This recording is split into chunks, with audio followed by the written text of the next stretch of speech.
የትምህርት ቤት ቅጥር ግቢዎች ጎን ለጎን የተቀናጀ ከተማ ግብርና እንዲሰራባቸው ሲፈቀድ እኛም ቀጥታ ወደዚህ ስራ ገባን ማለት ነው እና 2015 ላይ ነው የጀመርነው።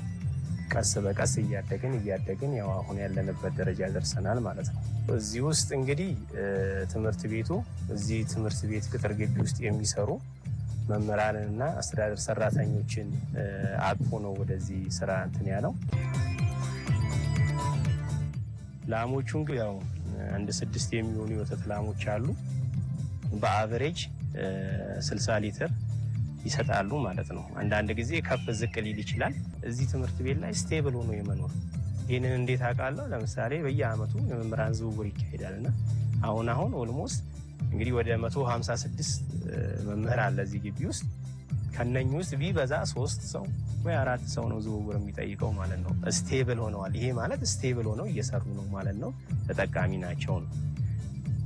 እንደ ግለሰብ ጥቅም ሳይ ለምሳሌ አመት በዓል ሲመጣ አሁን የምናደልባቸው በሮች አሉ። እነሱ በቅርጫ መልክ ይታረዱና አንድ ሰው ለበዓል ወጪ ብሎ ሳይጨነቅ በ3 ወር በ4 ወር እንዲከፍል ተደርጎ ስጋ ቅርጫ ይዞ ይገባል ማለት ነው። ይሄ ቀላል አይደለም።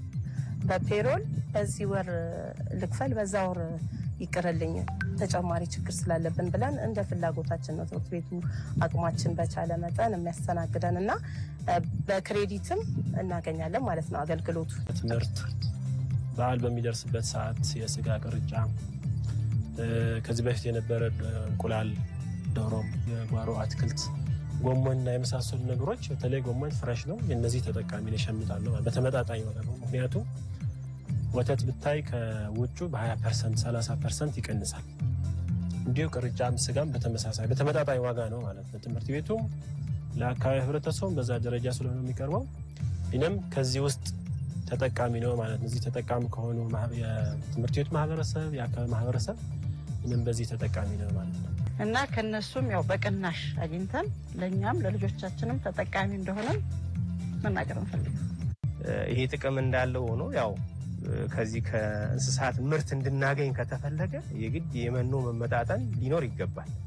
ባልተመጣጠነ መኖ ብዙ ወተት መጠበቅ ያስቸግራል። ወይም የደለበ በሬን ምግብ ሳይሰጠው የደለበ በሬን ማየት ያስቸግራል። እሱ ላይ አንድ ትንሽ የገጠመን ችግሮች አሉ ማለት ነው። ስለዚህ እሱን እንግዲህ ከሚደግፉን አካላት ጋር ከቢሆን ወደፊት የምንፈታው ይሆናል። አስተምራለሁ። አራት ልጆች አሉ። አሁን ለልጆች ትምህርት ቤት ናቸው። 2 ገና ትናንሽ ህፃናቶች ናቸው።